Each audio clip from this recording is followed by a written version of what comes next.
Hello મિત્રો, કેમ છો તમે બધા? આજે આપણે આવી ગયા છીએ મઢડા, આવી ગયા છીએ સોનલમાના મંદિરે, અને તમને આખો મંદિરનો વ્યૂ બતાવીશ અને દર્શન કરાવીશ. અને આ વ્લોગ તમારા માટે જ છે, તો બન્યા રહેજો વ્લોગમાં, છેક સુધી વ્લોગ જોજો અને કેવો લાગ્યો વ્લોગ એ જરૂરથી કહેજો. તો ચાલો શરૂ કરીએ વ્લોગને. હર હર મહાદેવ, જય માતાજી. તો હેલો મિત્રો, આજે આપણે આવી ગયા છીએ મઢડા મંદિરે અને માતાજીના તમને દર્શન કરાવીશ અને આખો માતાજીના મંદિરનો વ્યૂ બતાવીશ. અહીંયા તમે ધજાના દર્શન કરી શકો છો. ખૂબ જ સરસ મજાની ધજાના અહીંયા દર્શન થાય છે. આગળ તમને આખા મંદિરના વ્યૂ બતાવીશ અને આખું મંદિર પણ બતાવીશ અને માતાજીના પણ દર્શન કરાવીશ.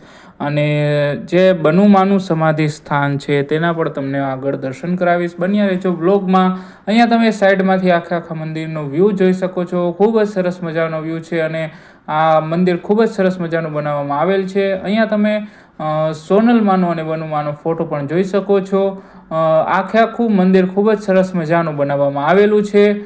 બીજી બાજુ પણ સરખો જ ફોટો રાખવામાં આવેલ છે. અહીંયા તમે માતાજીનું જે નામ છે નામ જોઈ શકો છો. અને નીચે આખું તમને માતાજીનું દર્શન કરાવીશ. માતાજીના તમે દર્શન અહીંયા કરી શકો છો. ખૂબ જ સરસ મજાના દર્શન થાય છે. અને આપણે જ્યારે ગયા હતા મંદિરે ત્યારે અંદરથી બંધ હતું, એટલે આપણે બહારથી વિડીયો લીધેલો છે. તમે માતાજીના દર્શન કરેલા છે, આખા દર્શન કરાવ્યા મેં તમને. અને આ મંદિર આખું ખૂબ જ સરસ મજાનું કોતરકામ કરીને બનાવવામાં આવેલું છે. તમે જોઈ શકો છો આખું મંદિર ખૂબ જ સરસ મજાનું. અને એટલું મનને શાંતિ આપે છે આ જગ્યા કે એકવાર તમે ત્યાં જઈને જરૂરથી અનુભવ કરજો અને તમારા મનને શાંતિ મળશે. અને અહીંયા તમે માતાજીના દર્શન કરી શકો છો.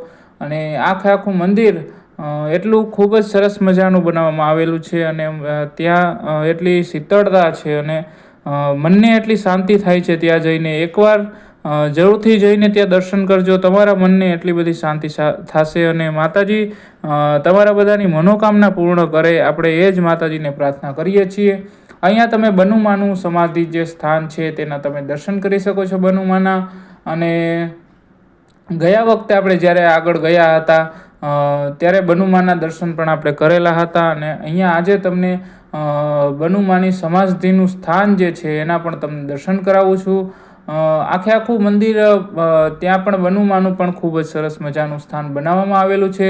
અહીંયા તમે માતાજીની ધજાના દર્શન કરી શકો છો. બહારથી આખો વ્યૂ લીધેલો છે. અને આ તમે આખું ત્યાંનું ગાર્ડન જે છે અને બગીચા જેવું આખું બનાવવામાં આવેલ છે તે આખું તમે જોઈ શકો છો. અને ખૂબ જ એટલો તાપ હતો તો પણ મને એટલી બધી શાંતિ મળી હતી ત્યાં જઈને. અને ખાસા ટાઈમ પછી આપણે ગયા હતા ત્યાં, પણ એટલી મજા આવી. અને માતાજી આપણે બધાને સુખ શાંતિ અર્પે એવી જ આપણે માતાજીને પ્રાર્થના કરી છે. અને જ્યારે પણ આપણે મઢડા જઈએ ત્યારે એટલી મનને શાંતિ થાય છે.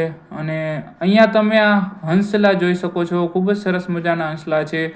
અને ત્યાં આપણે ફોટા પણ ઘણા બધા પાડેલા હતા. અને અહીંયા તમે જે હંસ છે એને જોઈ શકો છો.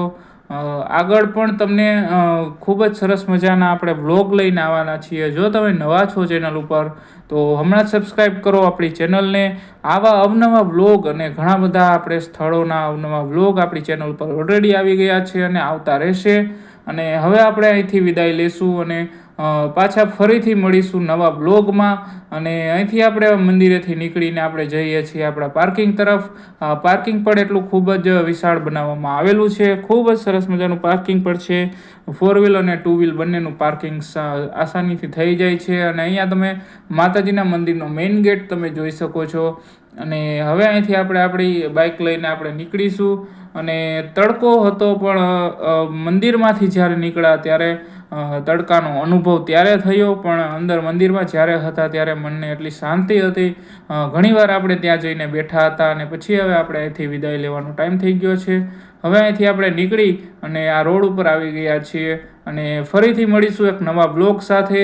આવા જ નવા બ્લોગ તમને હું પીરસતો રહીશ. તો જોવા માટે હમણાં જ સબસ્ક્રાઈબ કરો મારી ચેનલને. તમારો સપોર્ટ અમારા માટે ખૂબ જ અગત્યનો છે, તો સપોર્ટ કરતા રહો.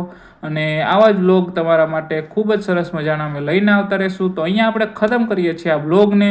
હર હર મહાદેવ, જય માતાજી અને જય હિન્દુસ્તાન.